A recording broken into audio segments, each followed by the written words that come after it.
Well, what a lead Brazil have got. It's identical to the one Japan had in the first set, but it doesn't look like Brazil will let that one slip away here in the third. They lead by 2-0. It's 8-3 at the first technical timeout. It is all Brazil at the moment here in the Shenzhen Gymnasium.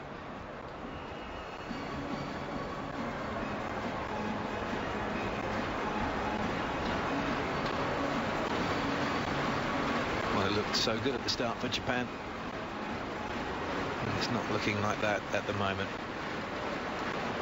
Japan got to this semi-final by beating Poland in the quarter-final 3-1, 25-21, 25-16, lost the third 24-26, and then won the fourth set 29-27. Brazil got here, beating Thailand 3-1, 25-22, lost the second 25-27, and then got on with the business of winning the match 25-15, 25-14. And it looks like they're getting on with the business of winning this one here, leading 2-0 and 8-3.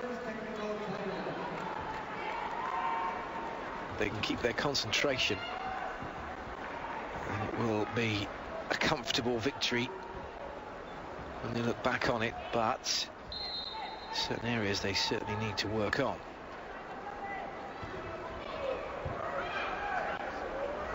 Is there yet to be another change or a twist in this one? Will Japan get themselves back on track? Well, that'll do to start with. Okimura, who was blocked one-on-one, now makes up for it by making a block one-on-one.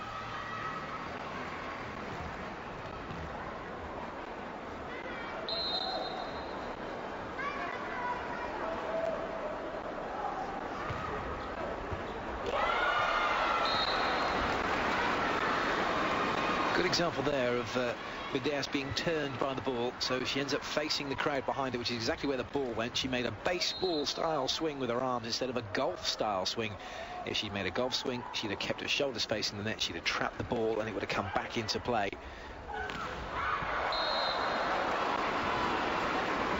No touch. So Costa compounding Medeiros' error by coming up with one of her own. Brazil has switched off again.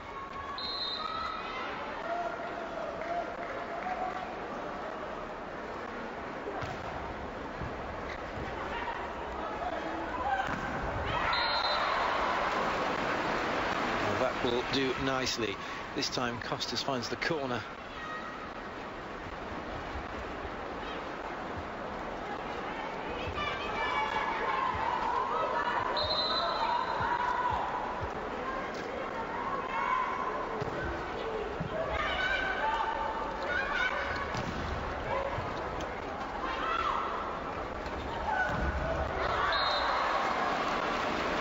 Somehow that one got past the block without touching it and missed on the line, as well as catching the net.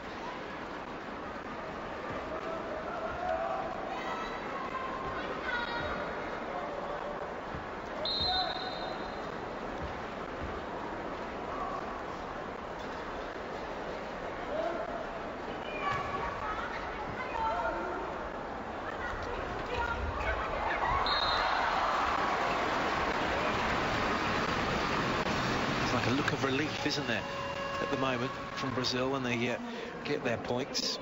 It's almost as if because they had that lead they think the job's done, but it isn't over until they find that winning point. On comes Paveo, as she has done. She'll play across the back row.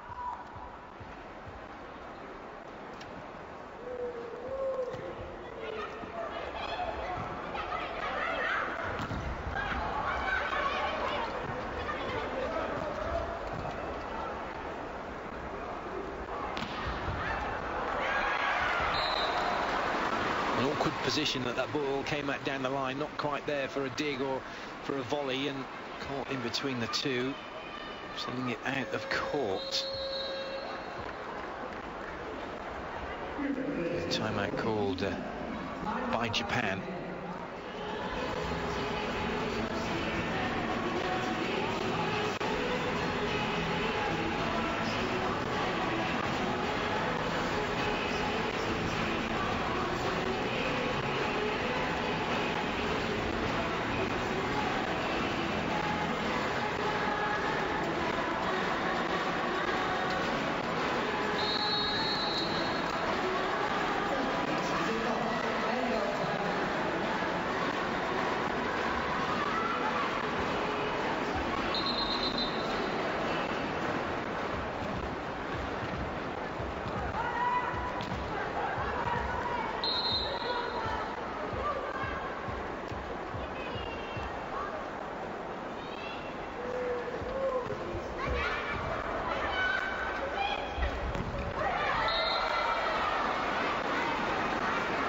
soon as Japan can split Brazil's block, as soon as they can put some pressure wide with some speed, that's when they're having success. But it all depends on the ball in, and then also depending on them getting it done first time, because once they get drawn into the rallies, that's when they're struggling.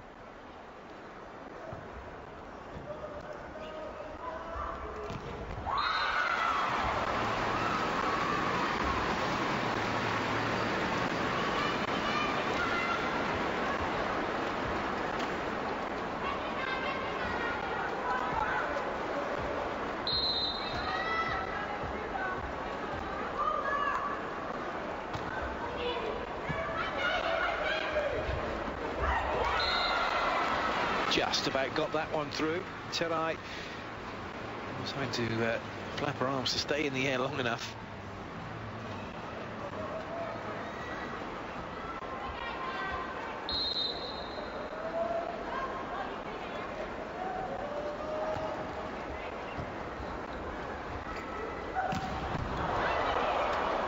Great pickup.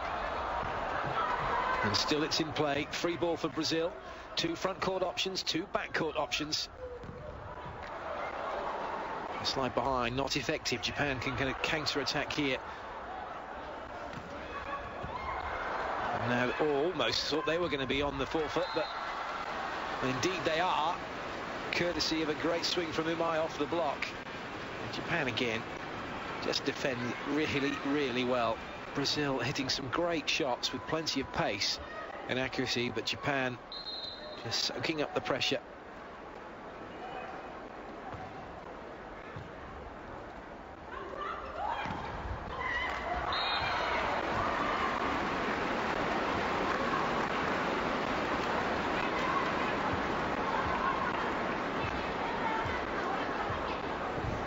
This time the block out good enough.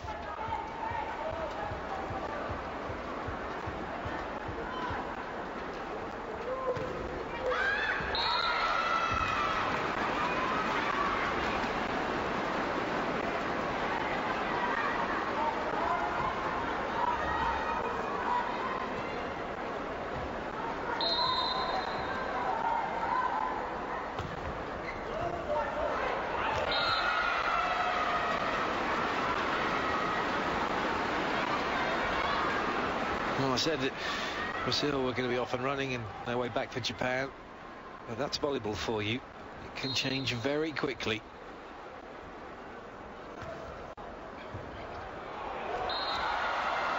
And it's changed. Japan level. Brunet not calling the timeout, but now he does. He probably wished he'd called it a little bit earlier, because he was probably hoping Brazil would get a side out and then they would be back on track.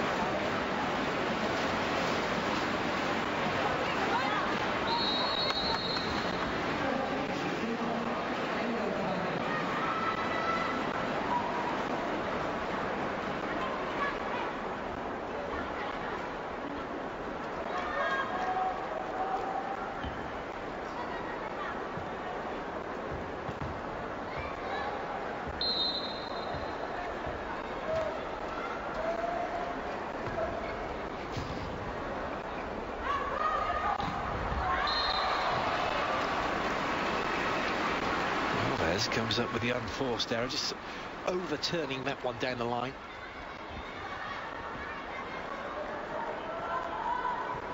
Very important when you want to hit the line shot that you face the cross court and you hit over your shoulder.